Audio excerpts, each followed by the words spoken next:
Hello, once again, guys. And in this video, I will be talking a little bit about the most boring topic ever. And you probably guessed it, it is politics. For all you guys who know me intimately, you know that I know some things about politics. Is it great? Is it bad? I'll give it to you pretty real and raw. Um, Politics are pretty boring. If you ask any or just average Canadian right now, it's either very divisive or just really boring, and people just completely tune out. And I completely hear both sides. But in this video, we'll be looking at what is a politician, what is their main objectives, what are they doing, what is their main role, and what to look out for maybe in your next election, which could be happening in 3 years. So who knows? So number one, what is a politician? Politician is elected by its people, specifically within a constituency and an electoral district. So again, for example, I'd be part of Henri Mercier, and within this electoral district, you'll have candidates that present themselves and will be, again, voted in for an election period, and the winner of that election would be able to represent its constituents in the House of Commons or Parliament. So basically, pretty straightforward, you'd think.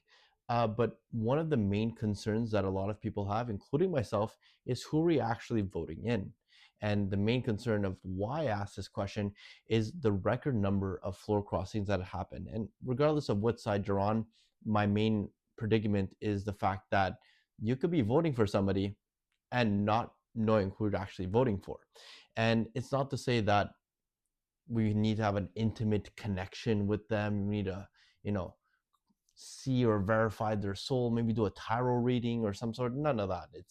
No, don't take out the tarot cards for that. But we want to actually have a better understanding of maybe even the party that we're voting for, because some people think, oh, well, I'm just voting for the party, I don't even know the guy's name. And that's been pretty, I completely understand. But nonetheless, what we have to actually understand in this process is that we're actually voting for the candidate itself. And essentially speaking, if someone decides to go to another party, and again, they have every right to, actually, according to Elections Canada, there's no thing as a by-election within its rules and regulations. So again, there's nothing preventing someone from just crossing the floor. However, historically speaking, what I learned back when I was looking at floor crossings in 2021, when I was studying this in political science, one thing that I noticed was that it's a very rare occasion. This doesn't really happen. Historically, it's happened if we look at the last 150 years of existence. I mean, we see a total of 307 floor crossings in total, if you're looking at people going from actual party to independent or actual party to party.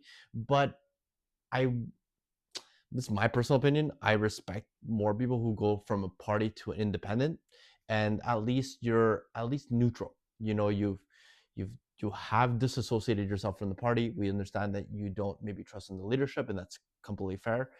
But we have to be understanding that going to another party completely, I mean, did your constituents really vote for that? I mean, you're going to be appeasing one side or the other. So again, you can never be appeasing both sides. And this is what main uh, politics are all about. You'll never be able to completely satisfy all your constituents at any given time. And I think that's just a reality of politics. And once, or if you go into politics, you realize that very quickly, that I won't be able to make everyone happy. And that's just a reality. And you have to come to terms with that. So all in all, what to say? I mean, historically, we haven't seen many floor crossings. It's a part of, the process historically. But again, one thing to realize is that, again, you're not necessarily voting for a party, you're really voting for the person. So if that person changes teams and says, hey, I'm a Pittsburgh fan today, let me go be a Montreal Canadiens fan tomorrow, that is a reality of the situation. We have to come to terms on it and agree with it. Now, whether there'll be amendments made later on down the road where this won't be the case, I mean, it's subject to be seen. But again, if we have two cases, again, the last two cases that I could think of, one happened in 2021 from from a Green Party member going to Liberal, and then before that was actually a Liberal Party member going to Conservative as well.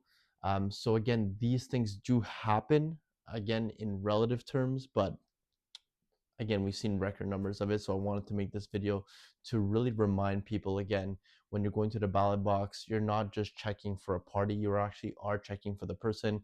And again, always do your research, always look at what the party platforms are offering. But again, we know that the promises made and the reality are completely two separate things, and we've seen ugly things on both sides. But all in all, I want to make this video just to discuss more on what a politician is, what do they do, how are they actually getting elected, and to understand who are you actually voting for when you go to the ballot box. So thank you guys for watching, and enjoy on the next one. Take care, guys. Peace.